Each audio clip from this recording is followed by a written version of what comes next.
voices. I've heard them calling my name. Ba-dum, ba-dum, bum, ba-dum, ba-dum, ba-dum, ba-dum. Hello, everybody. Woof. I apologize for being a couple minutes late. I hope you found me here on YouTube.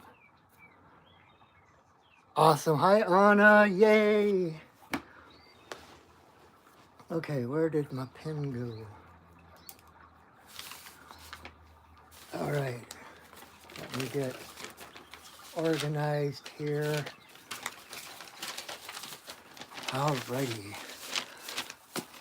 Hi, Sylvia. Oh, absolutely. Pantea? My glasses aren't. Okay, awesome. So, let me. All right. Let me start over again. Woof. Hello, everybody. Welcome to another Monday Mini Medicine Card Readings. I am Patrick, your friendly neighborhood shaman. And if you are new here, the way this works is the first 6 people to say yes in the comments get a 1-card medicine card reading. If you're not familiar with that deck, it is this one here with a different totem animal on each card. And if you aren't one of the first 6, all you need to do is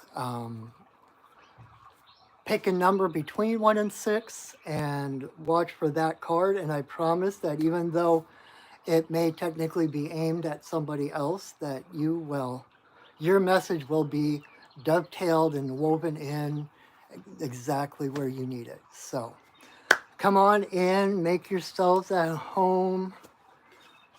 I'm a little bit flustered, trying to ground a little bit because I was running a little bit late. This is new, so I'm a little bit... Hi, Tiffany. I'm trying to get my phone holder to, like... Earthquake! Ah! There you go. Awesome. All right, so let me write people down. So we've got Anna and Pantea. I hope I'm reading that correctly. Yeah, Pantea. All right. Sylvia, did you want a card? I'm putting you down anyway, so there. Haha. And Tiffany. 1, 2, 3, 4. So we have room for 2 more people. So my only ask, if you're new here, I say this every time anyway, okay, I got you down, Sylvia. For watching, my only ask is that you please share this video. I'm trying to expand my voice, expand my audience, which is one of the reasons I am here tonight on YouTube rather than Facebook Live. And so I'm a little bit nervous. This is my first medicine card reading on YouTube, so we'll see what happens. Last week I did my first Wednesday night sacred pipe ceremony on YouTube, and it was interesting because a lot of people showed up there. I had no idea who they were. So it's kind of like welcome in to everybody, come on in.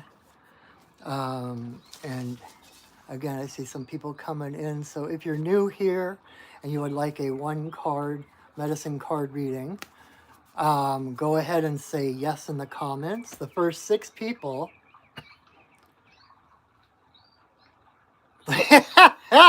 Blink twice if you're being forced to stream. I'm streaming. I am doing 1-card readings for the first 6 people to say yes in the comments. Hi, Brad. All right. Warrior says yes, please. All right. I got spot one for one more. And if you're not going to, Brad, you said hi, but did you want a reading as well? We got one spot left. And if you're not one of the first six, go ahead and decide. Choose a number between 1 and 6. We've got one spot left for one lucky person. But if you're not one of the first six, all you need to do is choose a number between 1 and 6. And that will be your card as well. So thank you for joining me. If you're new here, my name is Patrick. I am your friendly neighborhood shaman. And let's do some readings. All right. So our first card is for Anna.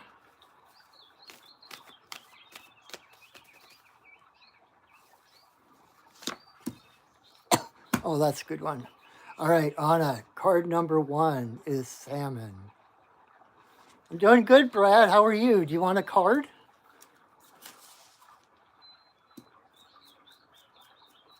That's a different Brad.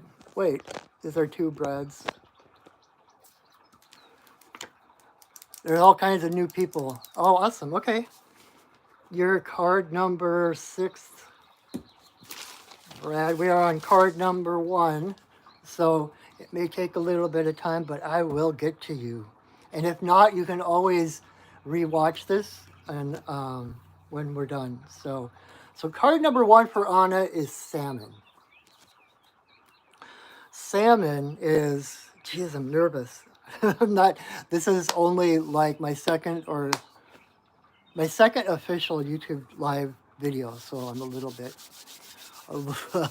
nervous, but I've been doing these readings for like 5 years, like the videos of them. I've been reading these cards since the late 80s. So, but I've been doing these videos once a week for like 5 or 6 years now. It's just, I haven't done them on YouTube live before, so this is new to me. Anyway, salmon. When salmon comes along, it's a really good sign that you have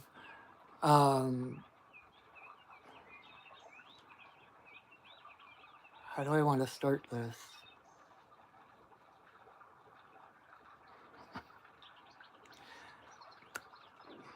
It's like you finally trusted your own vision rather than getting the opinions of others, relying on what others might think or others' advice might be.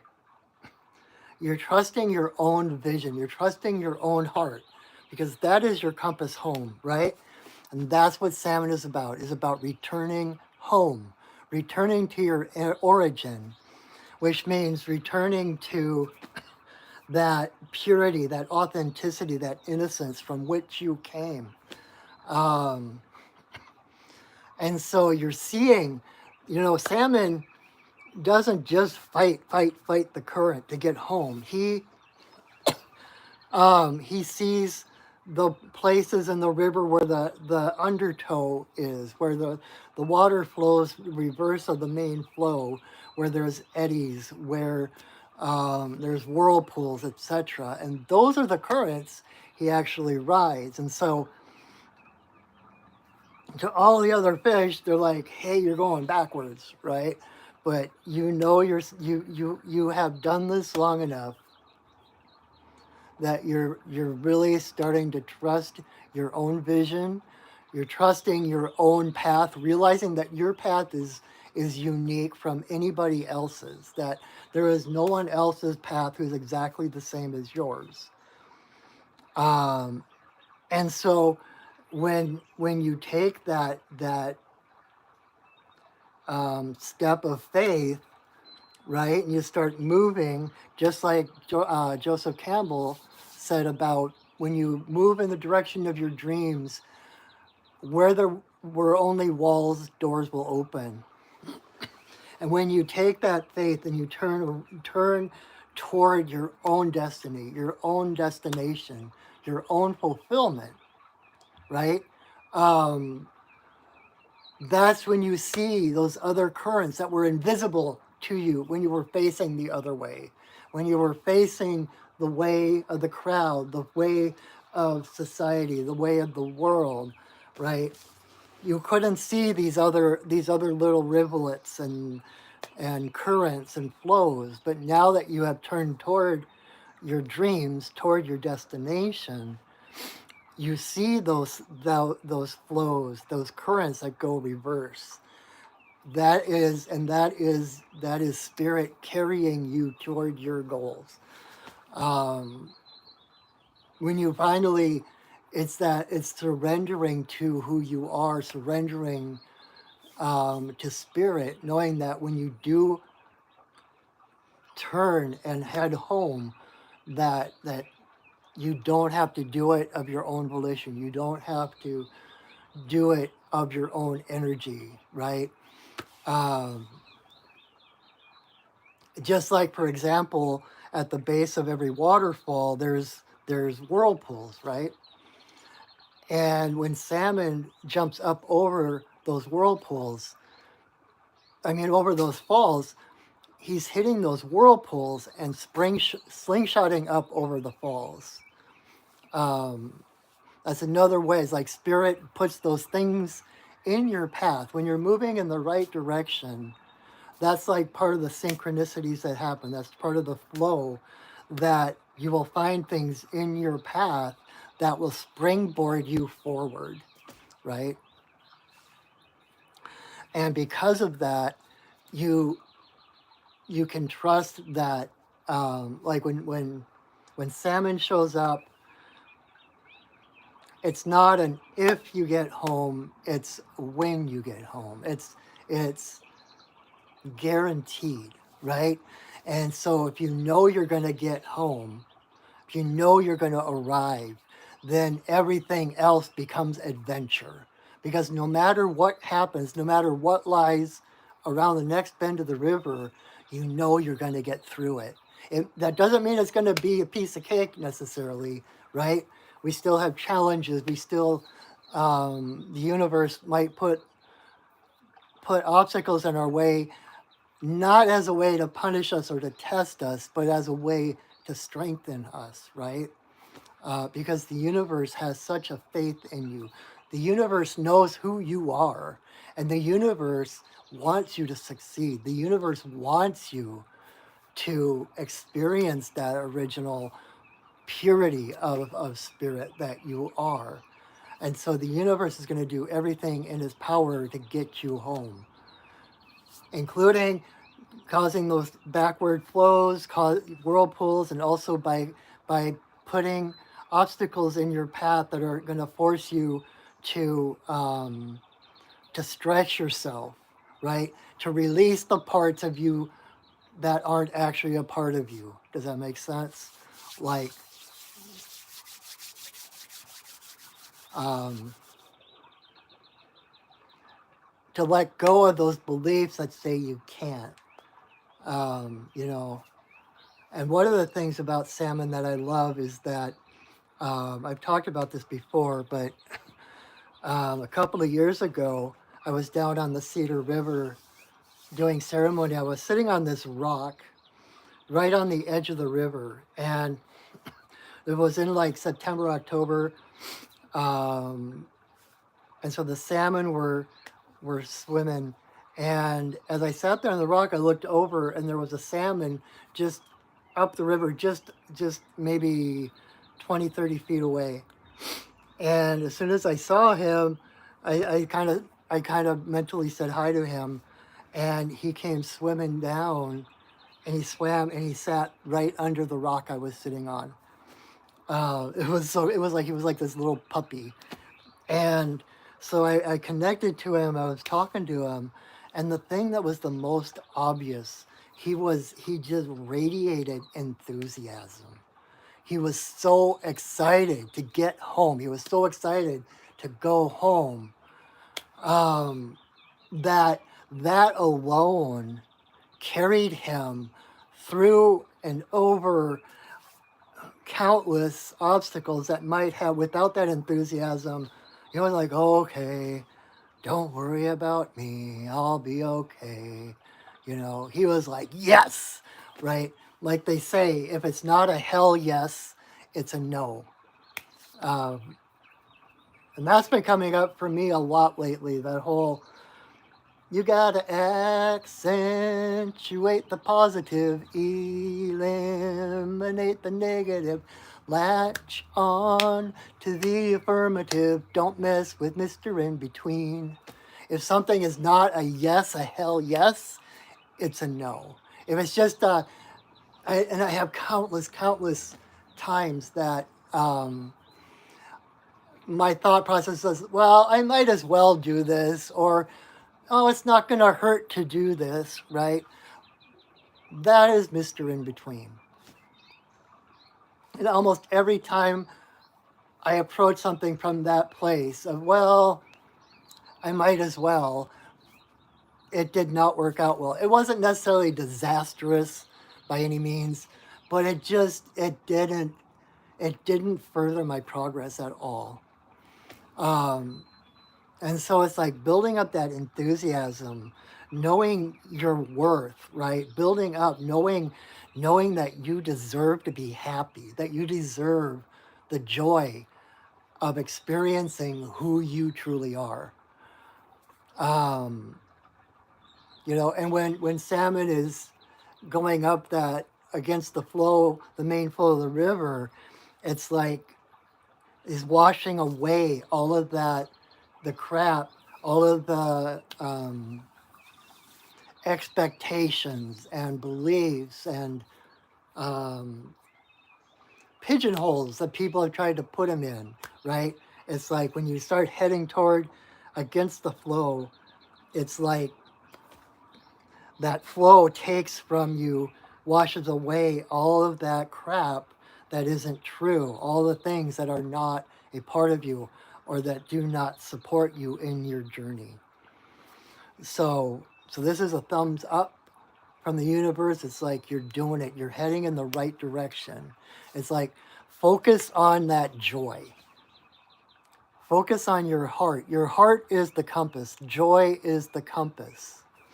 And when you feel that joy, when you feel that enthusiasm, that's when you know you are heading in the right direction. And trust that. Even if everyone else, even if everyone else in the room is bummed out or sad or whatever, and you're just happy, it's like, be happy. Like that quote from Marianne Williamson. It's really long, so I'm not going to say the whole quote, but inside the quote it's like, there is nothing enlightened about playing small for the comfort of others, right? If other people are feeling sad, I mean, you don't have to throw it in their face, right? Like, ha ha, wake up, you're doing great, smile. Just be your happy self, because that is how we heal the world. That is how we heal those around us, is by living in that higher vibration, that truer, more authentic vibration. Because when you're the highest vibration in the room, you're actually benefiting everyone else in the room. You're actually lifting everyone else. It's like it's entrainment, like a room full of clocks, right? Eventually they all tick-tock together, or a household with multiple women living there, right? It's like their moon time tends to sync up, and it's like it follows the vibration of the highest vibrational woman. Everyone else syncs up to hers. That's the way energy works, and the universe is just energy. The universe is vibration. So be the highest vibration you can be, and allow the world to shift around you. You don't have to change the world, right? Like Sandra Ingerman says, it's not what you do, but who you become that changes the world. So good on you. Awesome. All right, card number 2 for Anna, Sister Pantea. I hope I'm saying your name right.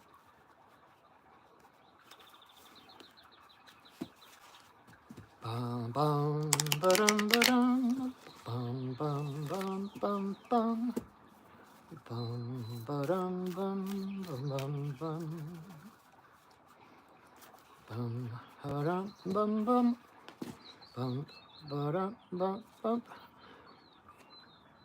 Bum ba-dum bum. Okay. Pantea. So card number 2 is actually 2 cards. Pantea. They both came up reversed, but they, as I'm shuffling, these like jumped out of the deck. So you've got Lynx in reverse, and you've got Coyote in reverse. Okay, so Lynx is the keeper of secrets. Lynx is kind of the matron saint of psychics and seers. And so I don't know if you, okay, how do I put this? I don't know if you realize how intuitive you are, right? When Lynx comes up for someone, usually it's a sign that that person is very intuitive, very psychic. They're a reader, they're a healer. And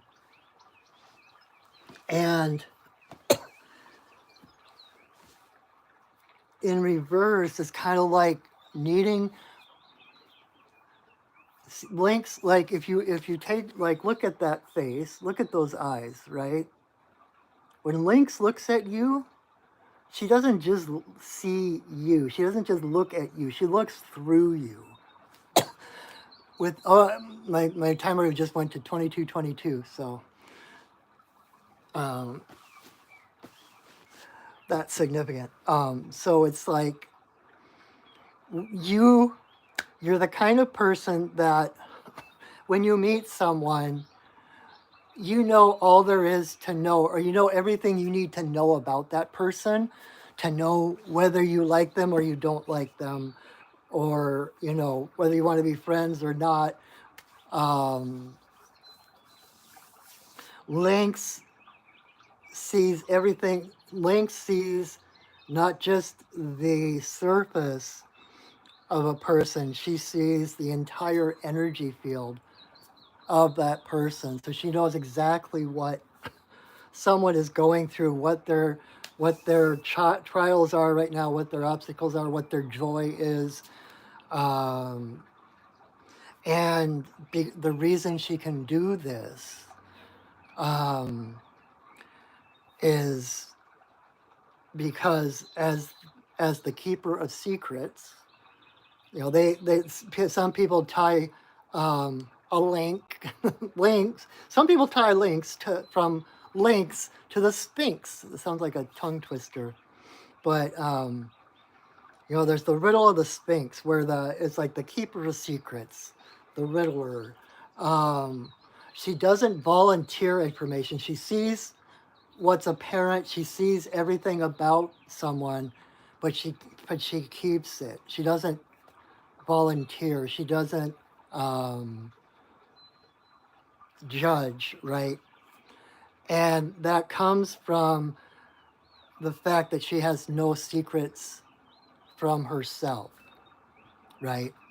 She's done her inner work to know who she is. In shamanism, we talk about becoming the hollow bone, right? As a shaman, my job is to become the clearest possible channel, the clearest possible hollow bone for spirit to move through, to be the eyes and the voice and the hands of spirit. And it's like, that's kind of what you are working on now. It's like to be the clearest channel, to be the clearest reader, the clearest healer I can become, I have to do my own inner work. Otherwise, when I do a reading for someone or I do a healing for someone, if I have issues that I'm not paying attention to inside of me, that's going to create a filter that I'm not going to be able to see the person in front of me clear enough to actually help them. Or I'm not going to get the message. Whatever messages come through are going to be colored, tinted by my own issues, right? And so I'm not, in those cases, I'm not seeing clearly. And so right now it's like working.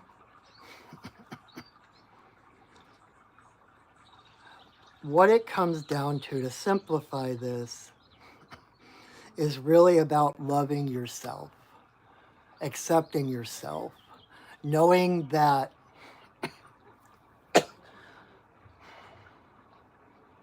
whatever issues are coming up,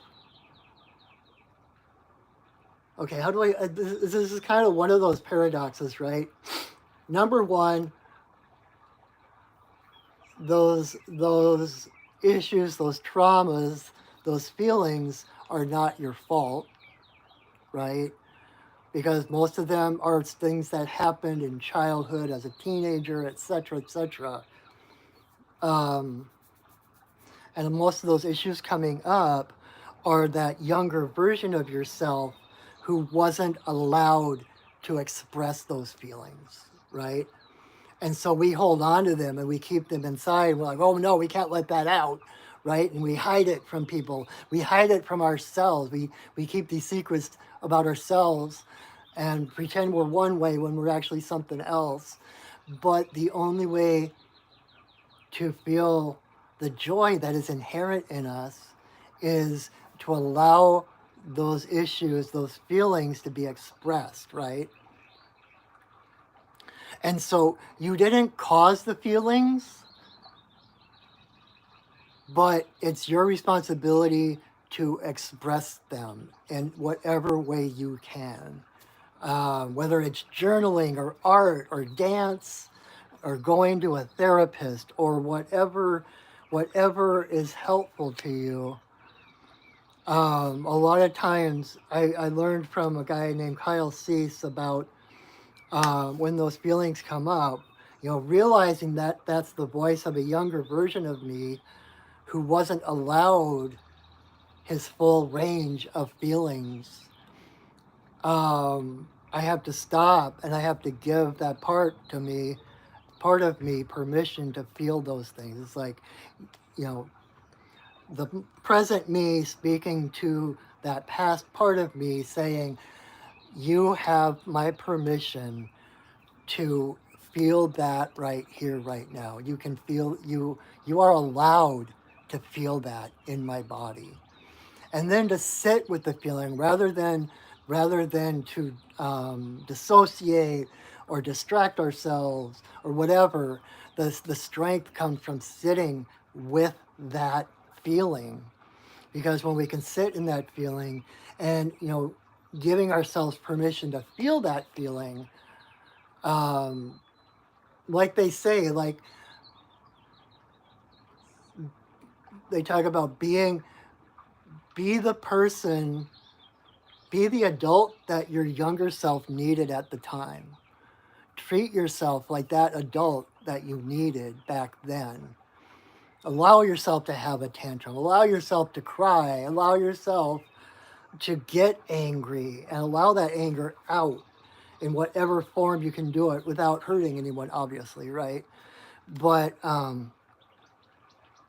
it's like it's getting that out of your body so you can become that hollow bone. So you don't have that feeling, those issues, those shadows that are coloring your perspective, your perception of the world, right? And so it really comes down to loving yourself, Giving yourself the benefit of the doubt to realize that there is nothing wrong with you, okay?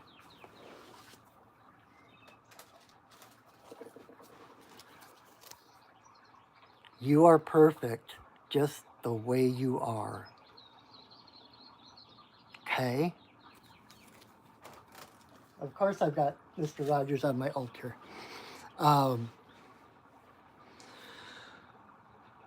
And so to know that in your essence, below everything else that has been foisted upon you, all the belief systems, all of the expectations, all of the limitations, all the obligations, etc., etc., etc.,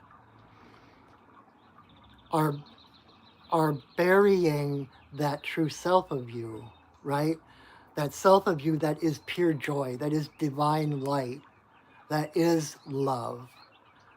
And as that part of you starts to surface up through these other issues, that's when you start to feel them. But so when you're starting to feel those issues, when you're starting to feel judgmental or critical about yourself, that's actually a sign that you are moving, that you are growing, because you're coming up through those layers, right? And by feeling them, that's how you keep moving until you surface out of them, because where you're going, you're raising your frequency.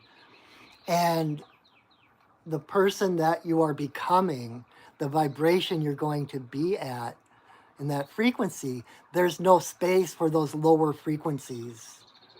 You're in the process of discovering your true self, okay? So that's links. Then the other card that came up for you is Coyote in reverse. All right. And Coyote is the trickster. When Coyote comes up, it's time, especially when he's in reverse. It means that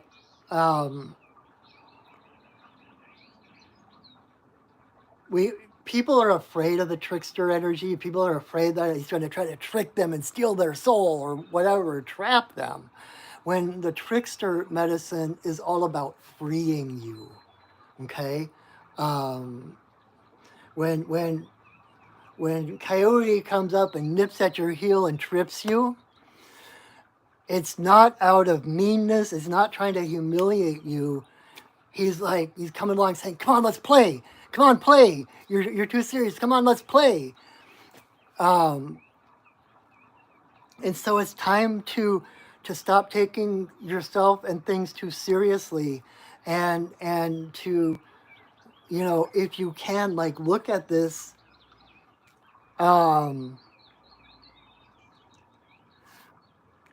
as, if you can, if some, this doesn't always work for people, I realize, but when you can see the cosmic joke, right?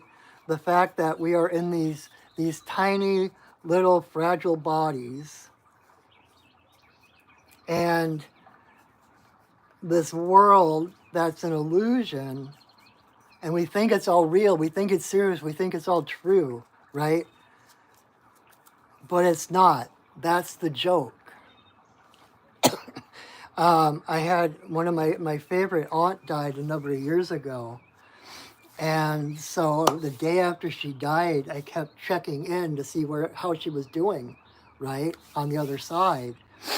And the whole day, every time I checked in, she was laughing.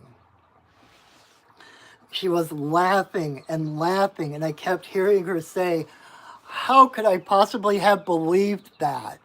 Talking about her her physical life, like, how could I have ever believed that that was true, right? Because on some level, this world is an illusion. Who you are, that spark of joy and love and divine light, that is the true you, that's coming through those layers of doubt and fear and obligation, etc. that part, that is the eternal soul of you that cannot be harmed. It can be covered up, but that part of you can never be harmed. That part of you is eternal, which means you have been here before time began. You will be here after time ends. So that anything that arises in this world, you are greater than it. There is nothing that is more powerful than you. There is nothing that you can fear that is greater than you. And so, from that standpoint, like learning to access that inner joy, that inner love within you, you can start to see. It's like that quote I said earlier for your sister's card about when you start to move in the direction of your dreams, where there were walls, doors will open. And it's because when you start to move toward your dreams, that's when you're validating that divine self of you. And all of your desires, all of your dreams, all of your passions, those are divinely given gifts to tell you which direction to go in. So when you start to move in those ways, use that as your compass, that's when the illusion of the world starts to lift, where what looked like solid walls all of a sudden becomes more misty, right? It's like, oh, that's not solid. That's just mist, and I can walk right through it.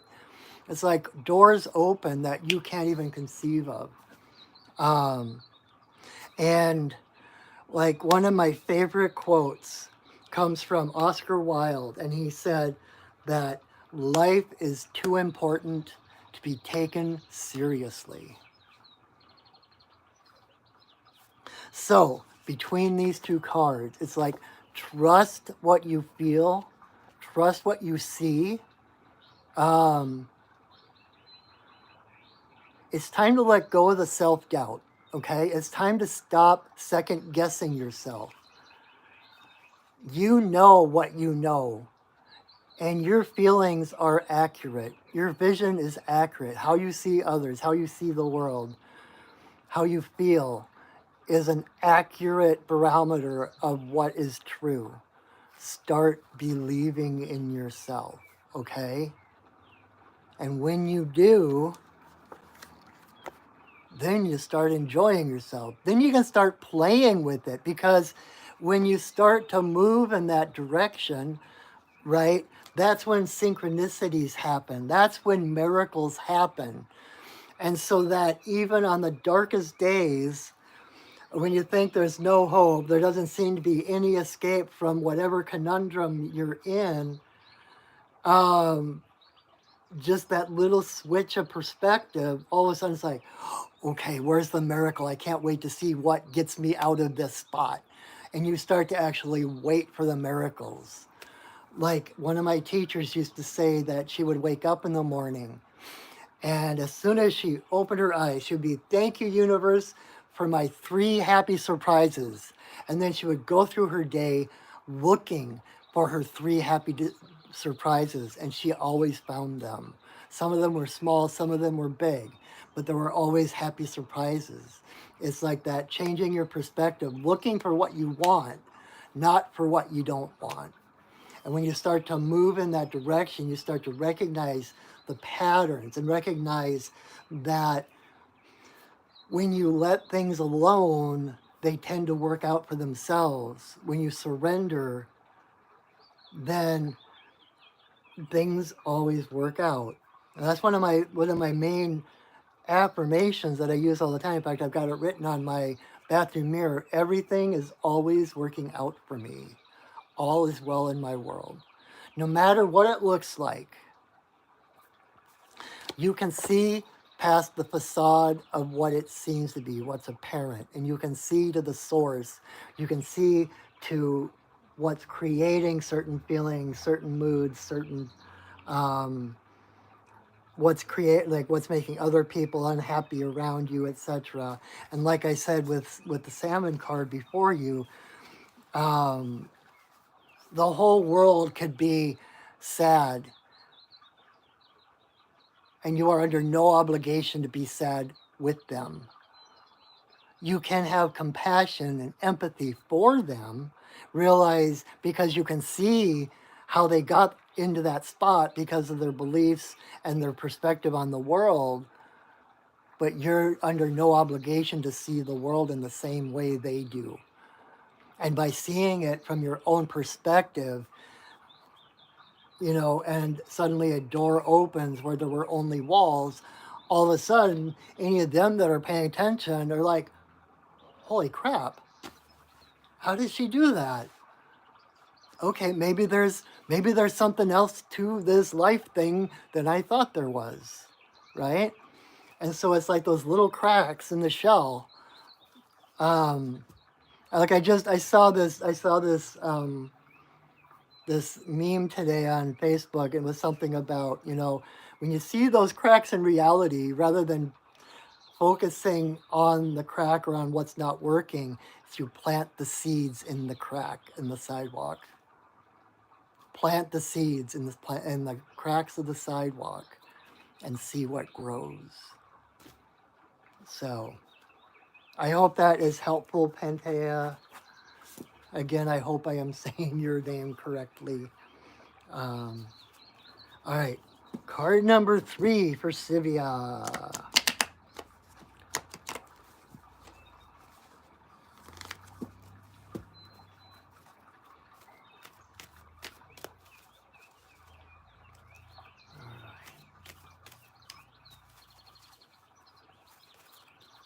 Got this and shuffle them up a little bit more.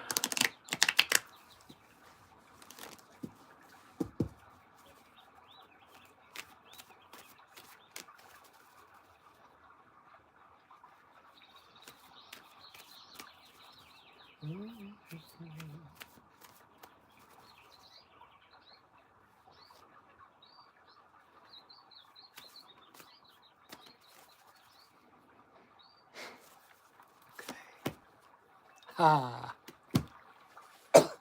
All right, card number 3 for Sivia is Buffalo, Tatonka.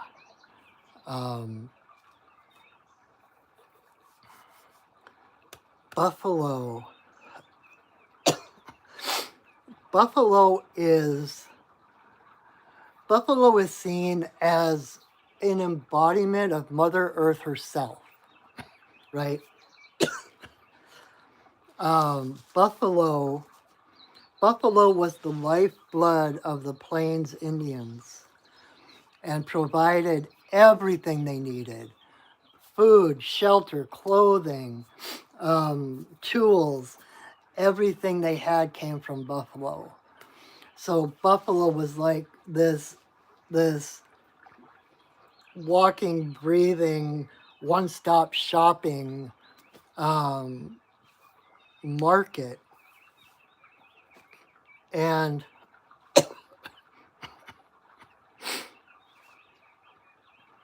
so it's like, whether you can see it or not, everything you need is being provided for you. You want for nothing.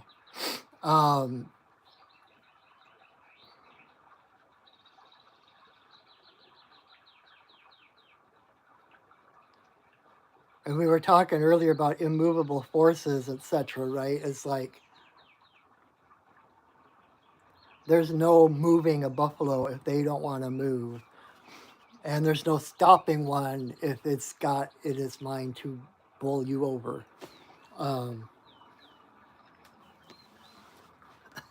And so there's a real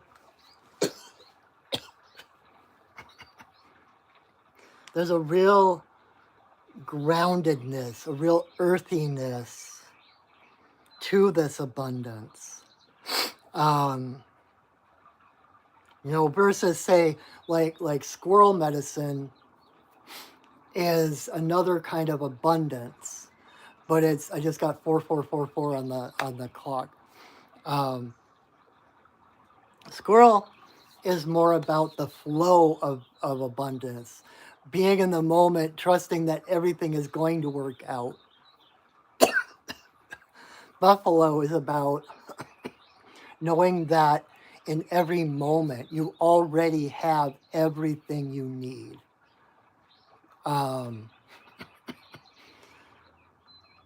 So there's no like waiting. There's no, oh, I can't wait till that happens. It's like everything is right here, right now. Everything you need. Um, I'm trying to think of there's an anecdote from Dr. Wayne Dyer, and I don't know if I remember the entire story, but he used to say that too, that wherever you are, whatever is in front of you, if you just feel your way into that moment, if you just look around, everything you need in that moment is provided for you. And he was talking about how he was walking through the parking lot and someone had locked their keys in the car or something. And the window was open just a little bit. And he was like, okay, let me help you. And like with that knowledge that, okay, there's a way through this, there's a solution to this, he started looking around because he knew the universe would provide the means to solve anything that needed resolution. And so he started looking around and he found a stick that was exactly the right shape, the right width, etc., to be able to fit through that crack and to hook and unlatch the door for the car. And you can say, well, that's just one isolated anecdote. But, you know, and this is probably the thread that's running through all of the cards tonight. There's always a thread. And it's that when you live in the moment, when you're present, when you look for it, you will find the solutions, right? It's the difference between scarcity mindedness and abundance mindedness, right? When you look for solutions, you're going to find solutions. But if you're looking for problems, if all you see are the problems, you're just going to keep finding more problems, and nothing is going to be good enough. You're not going to have the eyes to see what's right in front of you, right?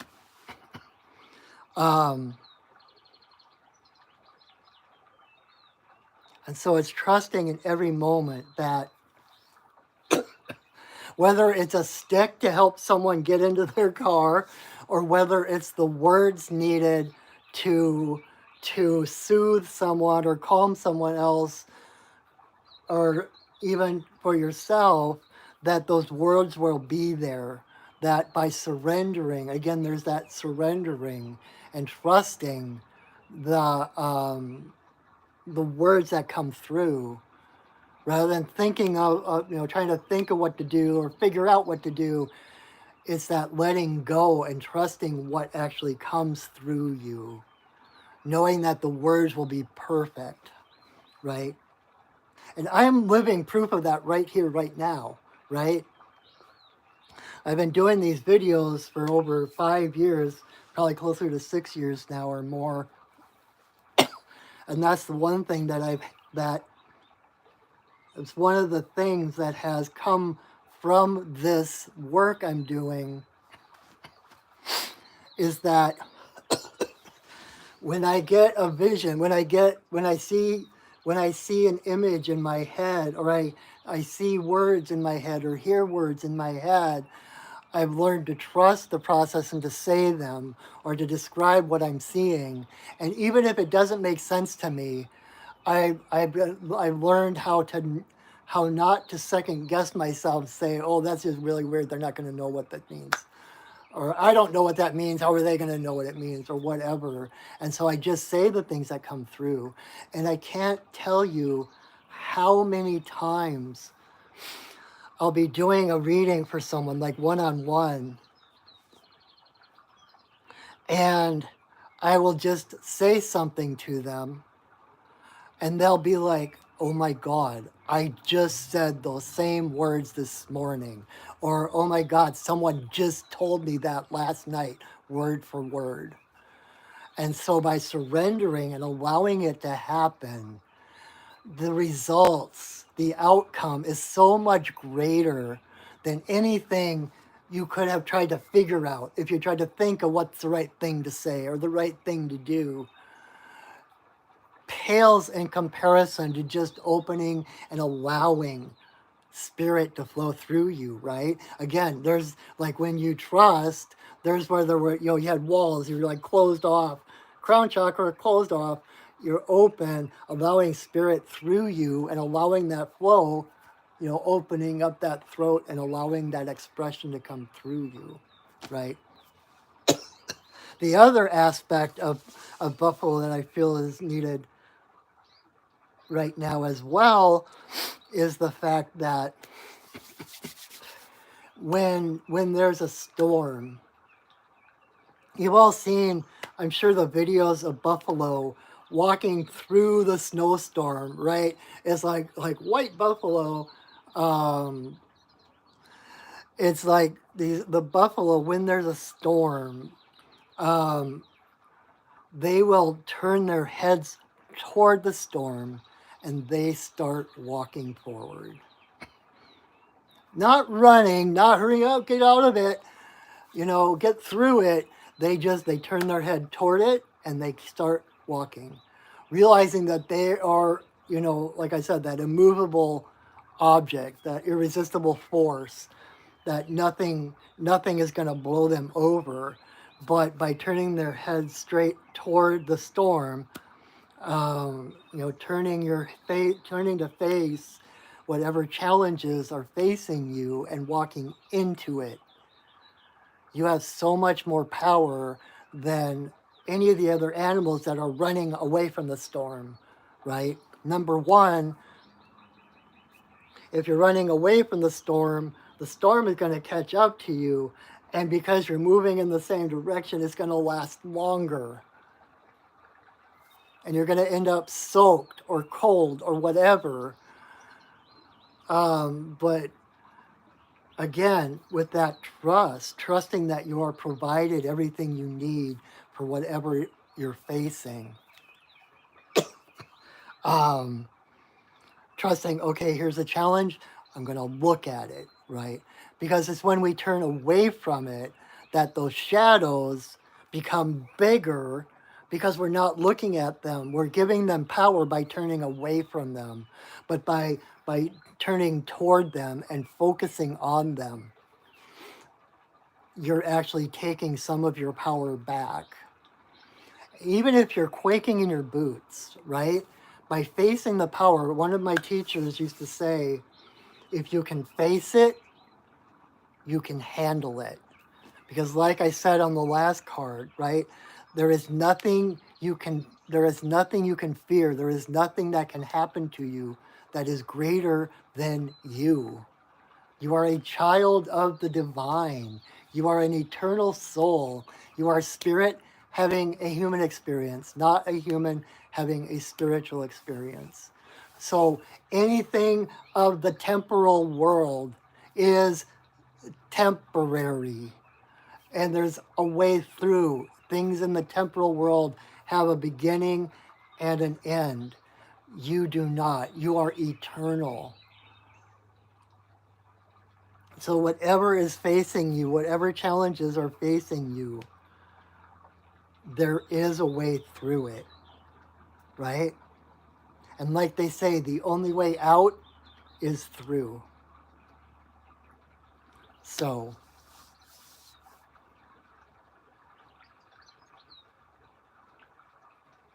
yeah, whatever you need, you already have. Okay? All right. We are halfway through the cards and we're 2/3 of the way through our time. But for those who aren't familiar, who haven't seen my Monday night mini medicine card readings before. I always allocate like an hour and a half, but sometimes, sometimes I can't help but go a couple of hours because I tend to be a little verbose if you haven't noticed. I like to talk, and this is one of my passions, right? And so I just enthusiasm. I talk and I get excited, and so I want to share. I try, I really do try to keep it brief. Um, but again, is trusting that what comes through is perfect, right? Like I said, one of the cards I had last week, I can't remember which card it was, but it came out that, life is ceremony. Your life, your day, everything you do is ceremony. And one of the truths of ceremony is that only what needs to happen in ceremony happens in ceremony. That's another aspect of Buffalo, that turning your face toward the storm and moving forward. Because whatever it is ceremony. And it wouldn't be happening unless you had a way through it. And if it's meant to happen,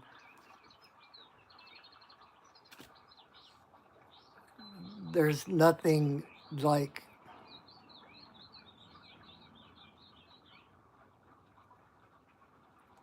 if it was meant to happen, if it's ceremony and it's happening, it means it was meant to happen. And if it was meant to happen, it means that the universe knows that you can come through it. Okay? Like that saying about, God never gives me more than I can handle.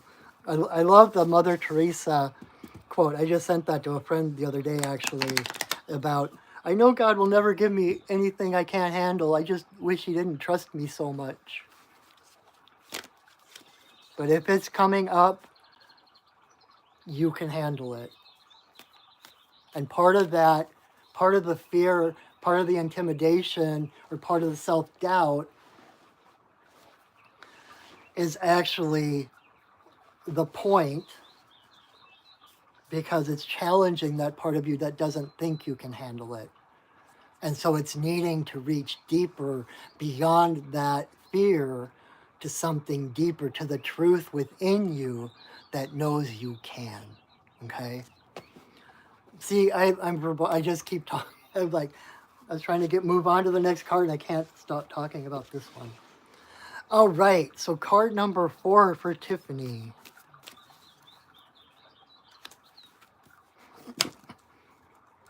Okay, I just dropped half the deck. That doesn't count. If one or two cards fall out, that's the thing. If I drop half the deck, that's a do-over. It was meant to happen.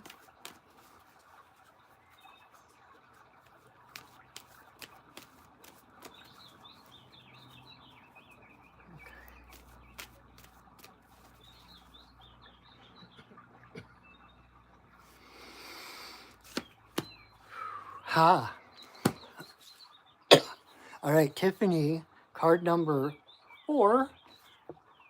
We have Coyote in reverse again. I know he already came up and in reverse. Give me a second, though. Because when I'm doing these readings, I'm not just repeating what's in the book that comes with the cards. I'm a shaman, and I connect to the spirit of the animal and to my guides. And so, I could have, and this has happened, like, not all 6, but I've had the same card come up. Some of you might remember that. There was one time when the same card came up like 3 or 4 times. And every time it was a completely different reading, because the relationship of that card, the relationship of that animal is different for every person. And so give me a second, kind of tune in on what the different message is for you.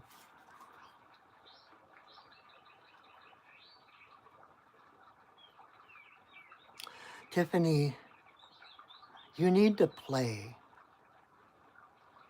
You need to, okay, kind of like something I said earlier about joy being your compass.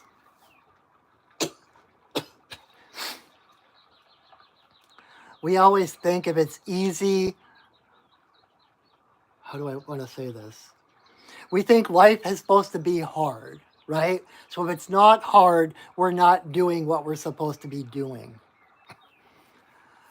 That is absolutely wrong, okay? Not wrong, it's false. It is not the truth. Your life is supposed to flow. There is supposed to be an ease. You weren't born to be a slave. You weren't born to, like the puritanical view of the world. You're supposed to nose to the grindstone and do your work and sweat and bleed and earn your way through the world. And if there's time on the weekend, maybe you can find some joy. Maybe you can find some fun.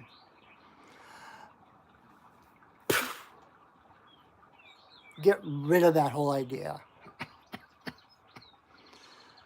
Fun, joy, freedom, ease is the compass. And I'm speaking as an artist myself. I'm a cartoonist as well. And I find it I'm getting better now. I'm actually refocusing, and the way I put it is I'm reparenting my inner child who always wanted to be a cartoonist. And so I'm prioritizing that. Otherwise, it gets put on the back burner. It's like, well, I could do that, but there's all these other things that are supposed to get done, right? Or I've got all these other things I need to pay attention to. And so that's just self-indulgent for me to sit and draw. But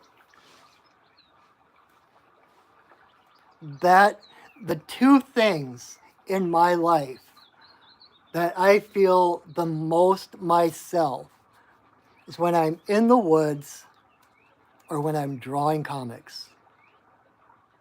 Those are the two times that I feel the most authentic, when I feel the most ease, when I feel the flow, right? Like they say, it's like do whatever it is that in the doing of it you lose yourself, because that's how you find yourself. And so for you, Tiffany, the message is to prioritize joy, right? And like Abraham Hicks talks about how the path of joy is really the path of least resistance. We go out of our way to make life tough for ourselves. If there's something easy, it's like, that's too easy. That must be the wrong thing, so I'm going to go in the opposite direction. Or I'm going to put obstacles in the way. I'm going to give myself a whole laundry list of things to do before I earn being able to enjoy myself, right? Prioritize the joy. Prioritize what comes easy, right? Like I said earlier, your passions, your desires, your dreams, those are the things that are divinely gifted to you as a compass to know which direction to go in. And you're given special, unique talents, unique gifts that no one else has, because those are the things you're supposed to do. That is your gift. Not only is it a gift to you from the divine, that is your gift to the world. Like Picasso talked about, like it's in giving away our gifts that we receive the most. And that's not from a martyrdom kind of sense or a, oh, woe is me, everyone else more important. Because it's in giving those gifts that you feel the most fulfilled, right? And in giving those gifts is how you change the world, how you heal the world. Because by doing what comes easy to us, by following our talents, by following our joy and our enthusiasm, we bring more beauty and enthusiasm into the world. There's enough hardness, there's enough ugliness, there's enough hate in the world already. Don't add to it by your own sweat of your brow, by your own hating what you do, right? Do what you love. Because every time you choose joy over whatever the opposite of that would be, hard work or whatever, joy over doing what you're supposed to do, you are bringing more joy into the world. There is more joy in the world because of you than was there before, right? And the world needs as much joy and beauty that we can bring to it, especially right now with what's going on in the world. Joy, it's like it's easy to buckle down and fight, right? And like, this isn't right, we're gonna fight. But if you're not fighting for joy, there's no point to standing up, right? It's like, joy is what we're fighting for. Freedom is what we're fighting for. Allow yourself to feel that joy. You don't need permission. You don't need anyone else's permission to do what you love, to do what is fun, to do what makes your heart sing. The world needs more people that are passionate, that are doing what they love. Those are the people who change the world. Think back about your teachers in grade school and high school and stuff. And I would be willing to bet dollars to donuts. Is that how that goes? Yeah, my therapist always says that. That your favorite teachers are the ones who are passionate about the subjects they were teaching. It doesn't matter what that subject is. It doesn't matter whether you liked that subject or not. But in my experience, my favorite teachers were the ones who were passionate. I can listen to someone for hours. If someone is geeking out about something, if someone is passionate about something, I don't care what it is. I could sit there and listen to them for hours because I may not enjoy what they're passionate about, what they're geeking out about, but their enthusiasm and their joy is contagious, and it lifts me up, and it makes me want to go do something that I enjoy, right?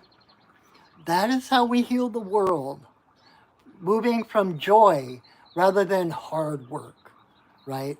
By raising our own frequency. That's how we raise our frequency, is through joy. You can't tighten down and expect, it's like, I'm gonna raise my frequency. Is it getting higher yet? I'm pushing really hard. The harder you push, the lower it goes. You're already whole. You're already perfect. Where'd you go, Fred?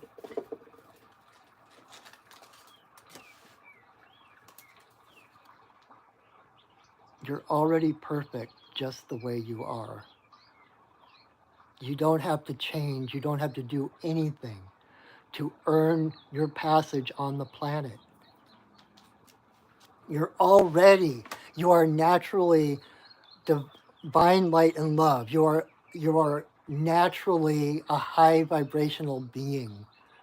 It's by letting go of the things that hold us down that your spirit rises, that your frequency rises, and that frequency is joy. That frequency is love. When you do what you love, that's how you raise your frequency, right? And from that perspective of joy and love, you have so many other options available to you. You get a higher perspective. And there are so many more options available. Joy is the answer. Joy is what we move from and what we move toward. And that makes all the difference in the world. Okay? So do what brings you joy. Don't put it off. Prioritize it. Write it on your calendar. Give yourself, a half hour every day to do something that you enjoy. Put it on the calendar. Block out a time for it. Give it that much weight and importance because it is. Life is too important to be taken seriously. Okay? All right, card number 5 for, I don't know what your real name is, but the Warrior.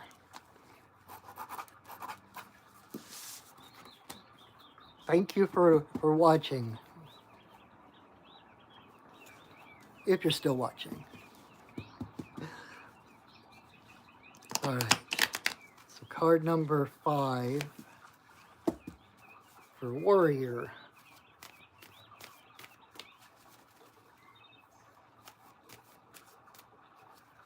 That's one of the things with doing this on YouTube. I have no idea. Like, I have a pretty good following on Facebook. But on YouTube, it's like, there's a lot of people popping in and out that I have no idea who they are.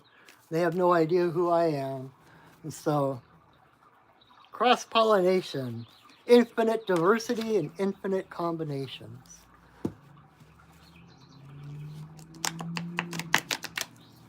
All right. Even if you're not here, Warrior, if someone is watching this on repeat and they chose card number 5, this card is for you. Spirit knows what it's doing. Okay. Oh, that's interesting. Ha! Card number 5 is links. That's really interesting. It's like, so we've had Lynx and Coyote both pop up twice. This time the Lynx is right side up.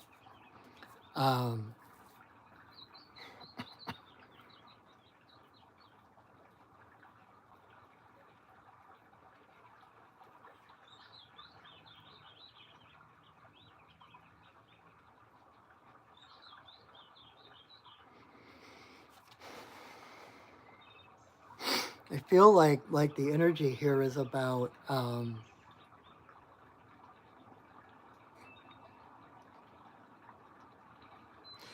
even though, like I mentioned, her gaze before, right? When you look into her eyes, she's looking through you. At the same time, at first, that is so intimidating, right? If you meet someone, oh, you're so welcome, Tiffany. I hope that made sense. When you meet someone who, we all have met people or know people like that when they look at you, they're looking through you and you realize they know almost what you're thinking even. They know everything about you. And there is like nothing more intimidating than that, right? It makes us feel vulnerable, it makes us feel naked, right? But the key here, the message here really is about transparency.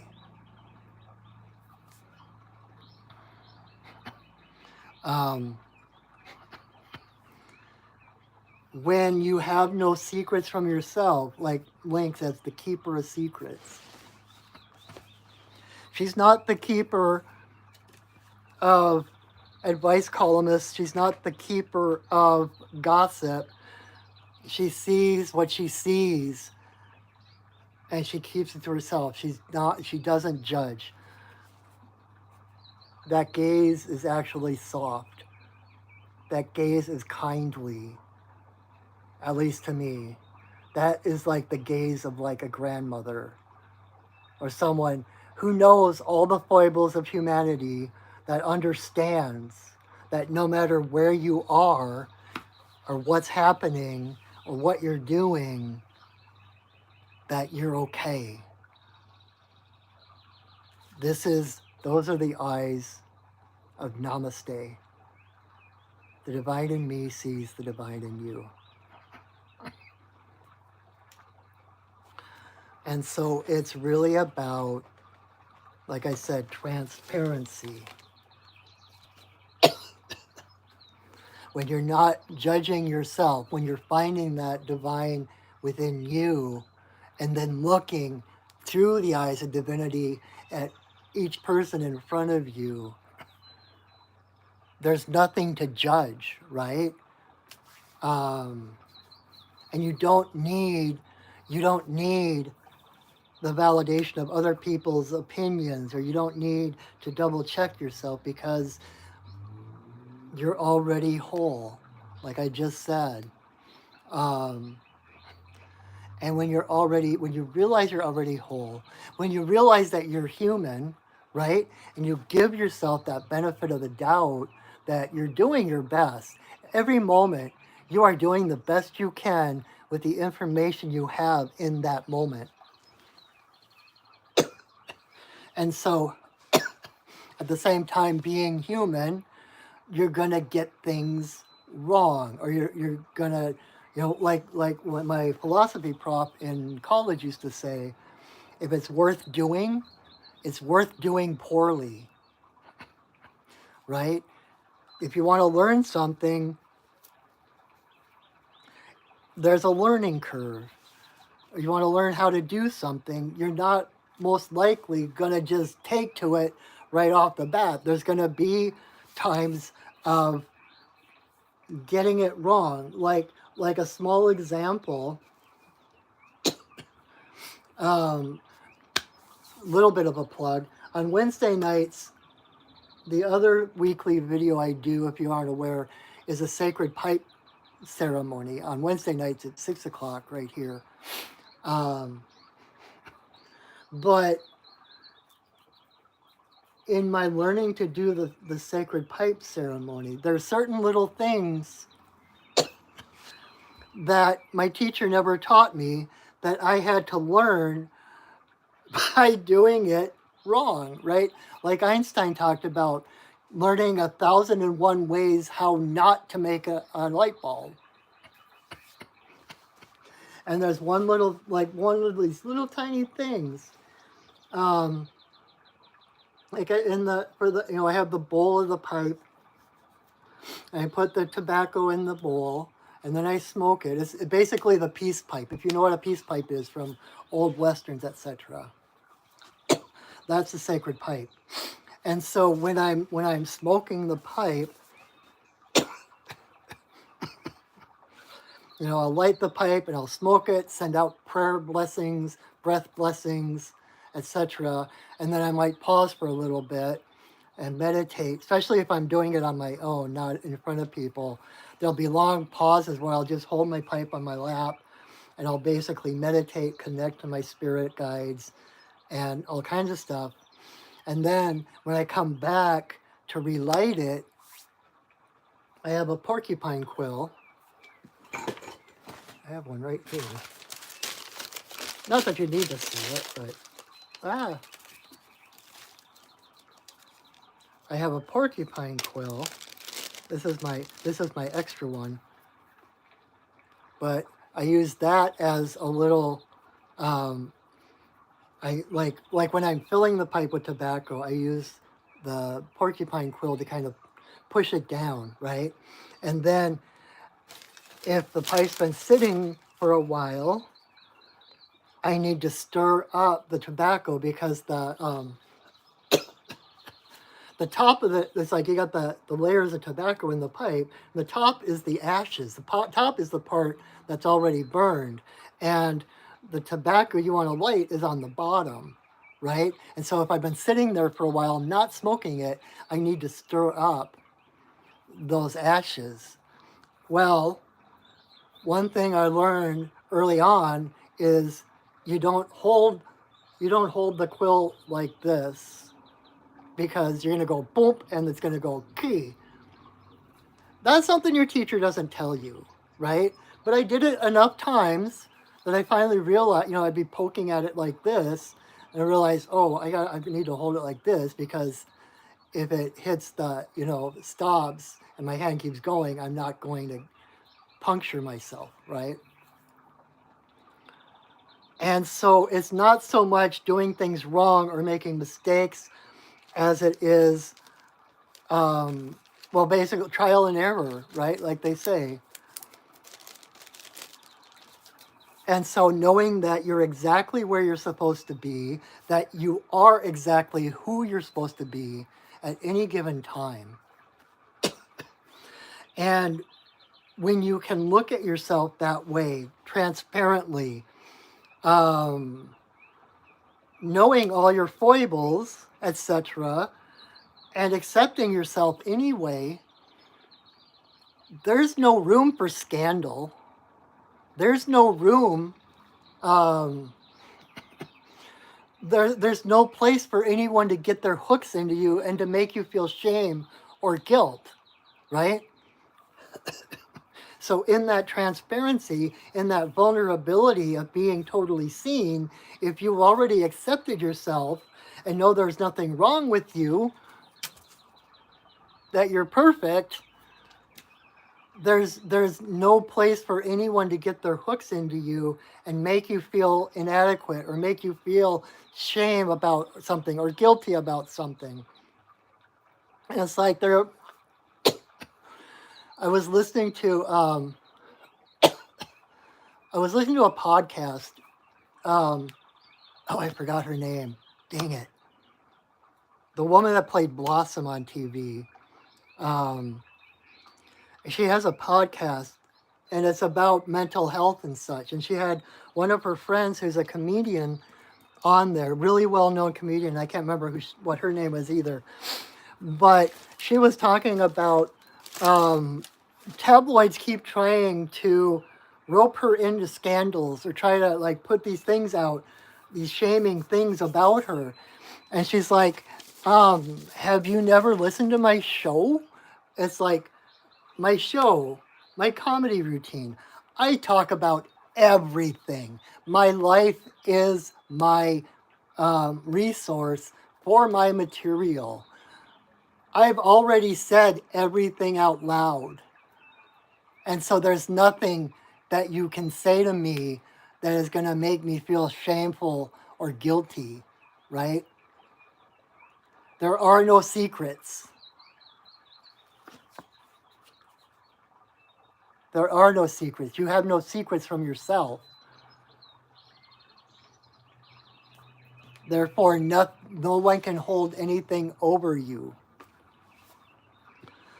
So that is the strength of surrender, of vulnerability, of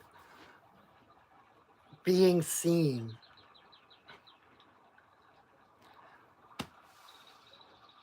Because when you can do the namaste thing and you can see, it requires you to see with your divine self. The divine in me sees the divine in you, but that divine in me has to see me first before I can see the divine in someone else, right? So there you go. All right, card number 6 for Brad.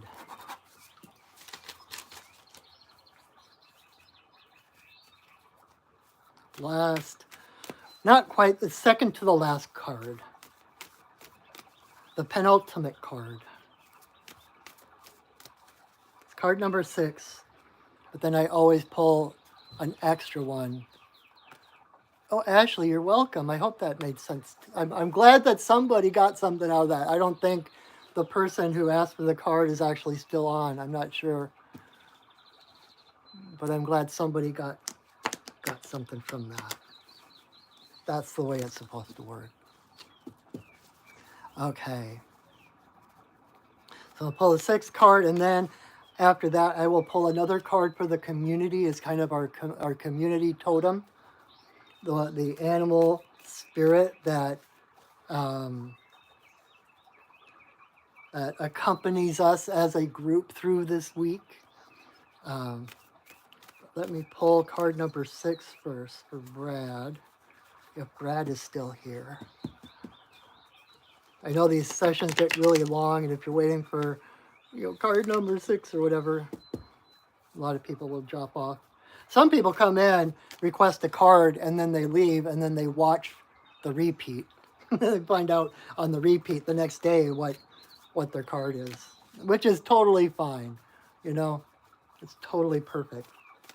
All right, card number 6 for Brad. All right. So card number 6 for Brad is Otter in reverse.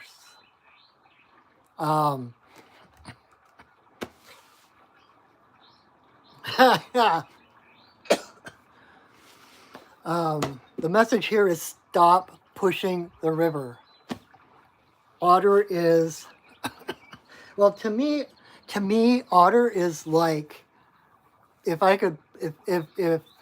had to choose one animal that was so perfectly, I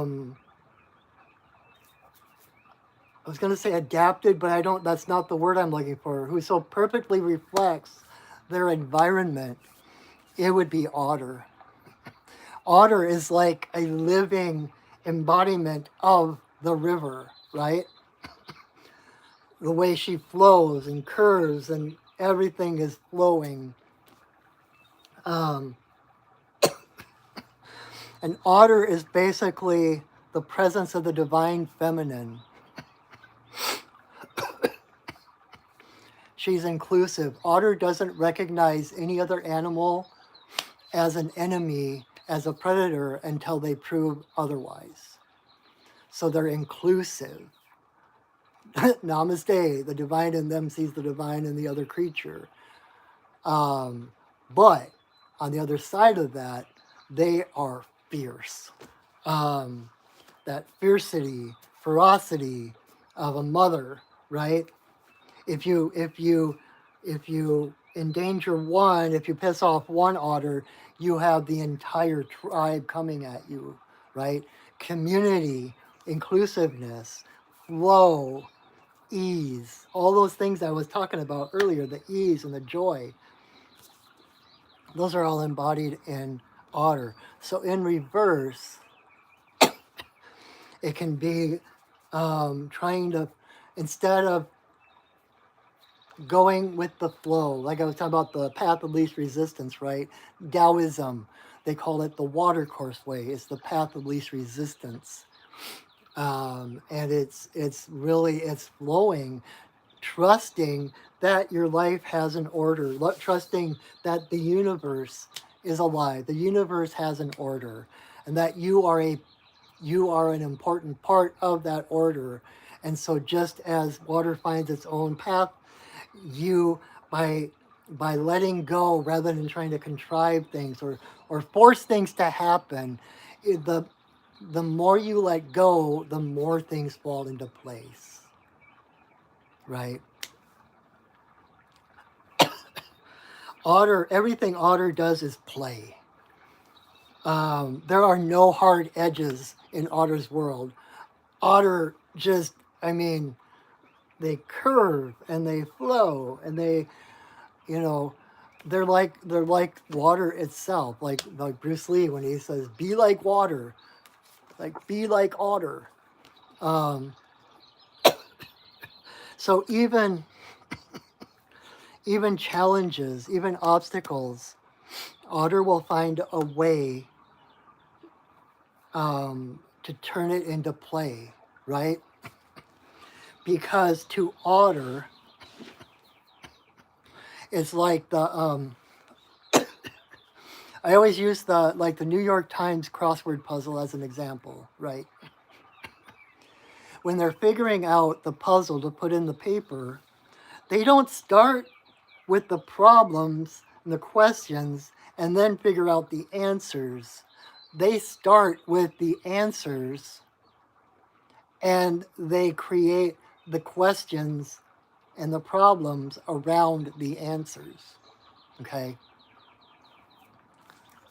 There are no problems, only solutions. If you are running into a problem, if there's an obstacle, there is automatically a solution. There is always a completely harmonious solution. With that, like you don't go do the crossword puzzle and one of the numbers, you're like, okay, this is a trick one because this doesn't have an answer. I can't figure this one out. There's no answer. It's impossible. It's impossible. If the question is there, there is an answer for it. If there is a question in your life, if there is a challenge in your life, there is automatically a solution. There cannot be, in a closed system like the universe, you can't have an absence without having something to fill that absence, right? If there's an obstacle, if there is a problem, a challenge, there is automatically a solution. And so it's just a matter of trusting there's a solution and opening the door, again, that abundance mindedness versus scarcity mindedness, knowing, okay, there is a solution, guide me to that solution. We will find the solution. We're going to keep playing with it until it comes to us because there's a solution. Just like Buffalo, when I was talking about Buffalo and how everything you need is right there in every moment. It's like the answers are always right there. And, it might be in trusting your intuition rather than doing things the way you've always done them. Okay, there's this situation, so step 1, step 2, step 3, solution. That doesn't always work, especially if you're on a spiritual path. The old ways of doing things will not always work. And so it comes to, it's like Einstein used to talk about, you can't solve a problem with the same energy that created that problem. You have to come at it with new energy. You have to come at it from another angle. You can't solve it with the same energy that created it. And so there is a necessary need for expansion, for seeing a bigger perspective. That abundance mindedness that I'm talking about. And it's usually like we think we have a choice. We usually think it's either A or B when it's always the third choice. Always. There's always something we haven't thought of. And that's what I'm getting at. When we come to a certain place on our path, in our growth, you necessarily have to let go and surrender and seek the solutions beyond 3 dimensions, right? So stop pushing the river. Stop trying to force a solution. Stop trying to force an answer and let go. It's kind of like another thing that Abraham Hicks talks about is that flow of the river, right? It's like there is only one source of life, of the universe, of everything, right? Some of you get that, but and it's a source of well-being. There isn't a source of well-being and a source of not well-being that are battling it out till the end of time. There's one source, and it flows like a river. And it's whether you are open to that flow, allowing that flow through you, on whether you are fulfilled, whether you're joyful, whether you're happy or not. And in that flow, we tend to think, we try to go backwards, right? We get in our boat and we're rowing, paddling, trying to go upriver to what we already knew. But like Abraham Hicks said, there's nothing upriver that you need. Everything you need is downriver. It's like stow the oars, stow the paddles, and allow the river to turn your boat and to carry you where you need to go. Path of least resistance, the watercourse way. The answer is always easier than you think it is. It just takes, it takes courage, right? It takes courage to allow the river to take your boat and take you where you need to go. That's similar, like I was just talking about vulnerability with links, and that it's like being vulnerable, letting go, trusting the universe to carry you, not being in control. But that's where the answer is. The answer is always surrender. I learned that through like a decade or more of extreme panic attacks and anxiety. Surrender is always the answer. So, all right. Woof. Wow. Okay, we had a long one tonight. Thank you for those who are still with me. I appreciate your perseverance and your dedicatedness. I'm going to pull one more card for the community, our community card. And while I am shuffling, I just want to remind you that my only request tonight is that you please share this video.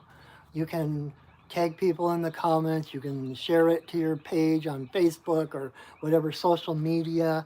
I'm trying to expand my horizons, expand my voice, expand my influence. And so you could help me out greatly with that by sharing the video. And if you got something out of tonight and would like to reciprocate in a different way, I also will have my, I know on Facebook, I always have my PayPal and Venmo links pinned to the top of the comments. I just realized that I didn't do that on YouTube. I don't know if that's a thing on YouTube. I'll have to look into that. This is relatively new to me. But I will have those links in the description of this video, so you'll be able to reciprocate financially if you so choose. This is my day job. This is how I make my living. So every little bit helps. So obviously not by any means an obligation, but if you feel you got something tonight and you wish to return that energy and in that way, I am so beyond grateful for anything you wish to donate to me. Thank you. What else? And if you enjoyed this and you would like a one-on-one reading from me, you can visit my website at perchingwolfstudios.net. You can learn more about me. You can see the various shamanic services that I offer, readings and healings and teachings. Oh my! And I do healings, Reiki. I'm a Reiki master. I do soul retrievals, fairy doctoring, all kinds of shamanic healing. I do the card readings. I also do teaching. I teach classes. I don't have anything on the books at the moment, but there will be some coming up really soon. So keep watching my website for updates on that, or you can join my Facebook Perching Wolf Studios page. A lot of times I update that more often than I do my website. Um, and I would love to do a reading. I would love to work with you one-on-one. My job is to support the community that supports me. And it is honestly my deepest joy to be able to help people, help others find their own heart path, whatever that is. Um, and I am uniquely positioned in a place to be able to do that. That is one of the gifts that I give to the universe, and I get so much back from it. Um, so, and again, like I said, on Wednesday nights, I do another video right here, but it'll be at 6 o'clock Pacific times where I do a sacred pipe ceremony. So if you've been having a rough week, you're feeling stressed out, the world's getting to you, come join. I set sacred space. And what that is basically is calling in the spirits to hold us in a circle of light and love, in a higher vibration, so that nothing of a lesser vibration can come in.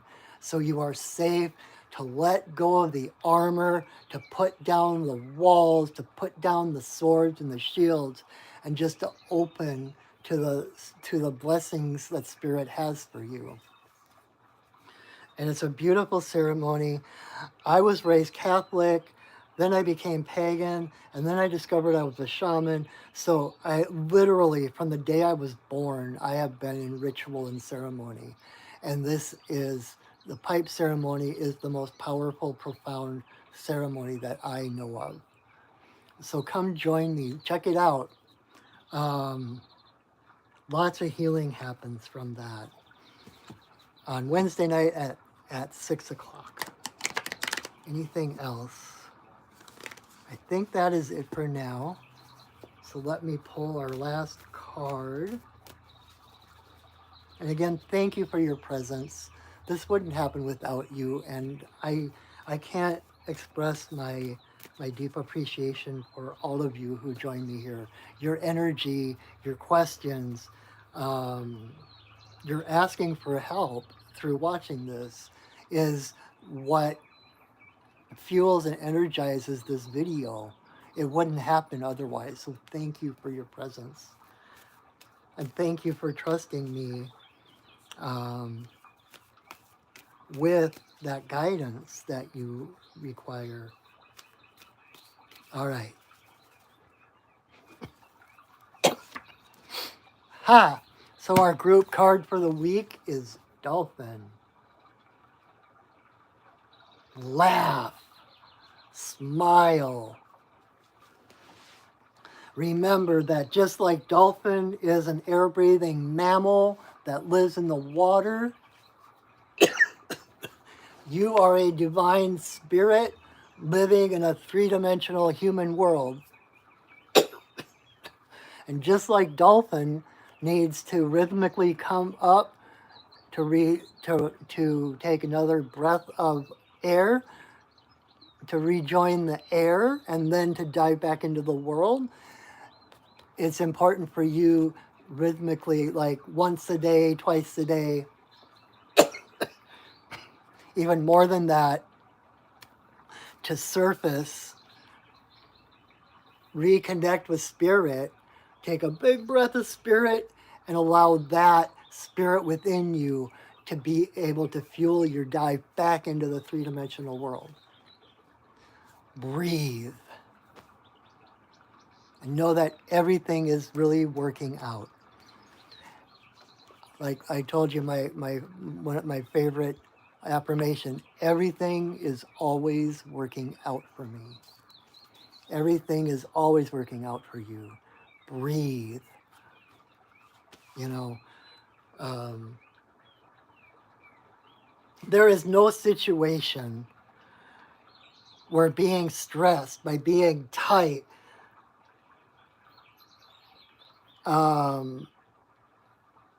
is going to improve the situation, right? Breathe. Trust that we are all connected. We are all one. There is only one of us here. The grand total of souls and hearts and beings in the universe are one. We are all part of the same energy. There is no one here but us, right? And so you can let down those shields. You can trust that you've got this. There is nothing working against you. The cards are stacked in your favor.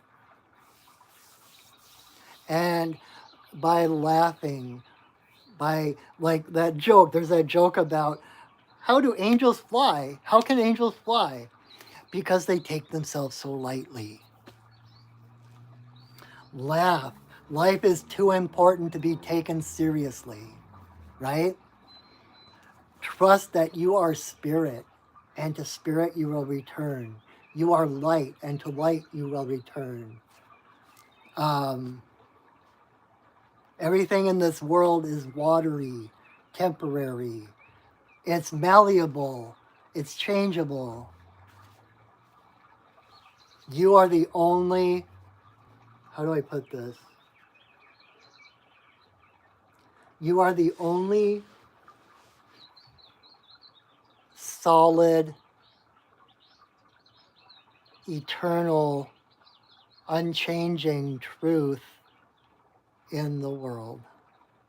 Everything else is malleable. Everything else is temporal. Everything else is temporary. It changes and it shifts. It begins and it ends. You are beyond beginnings and endings. You are the eternal presence of spirit in this three-dimensional world. Enjoy yourself. You're meant to enjoy yourself. So laugh, have fun, breathe. There's nothing, like I said earlier, there is nothing enlightened about acting small for the comfort of others. Act big. Love yourself. Laugh. Allow yourself to feel happy, to feel joy. It's contagious. And in that way, you heal the world. Okay? Okay. I need to go get something to drink. My throat is getting kind of scratchy. I can hear it. I can feel it. But I'm so glad you joined me tonight. Thank you so much. I hope you will come back next week. I hope you will share this video. I hope you will invite your friends. And until then, until I see you again, know that I love you, that I see you, and that I honor you. Have a wonderful week, everyone, and go shining. All right, bye. How do I turn this thing off? Boop.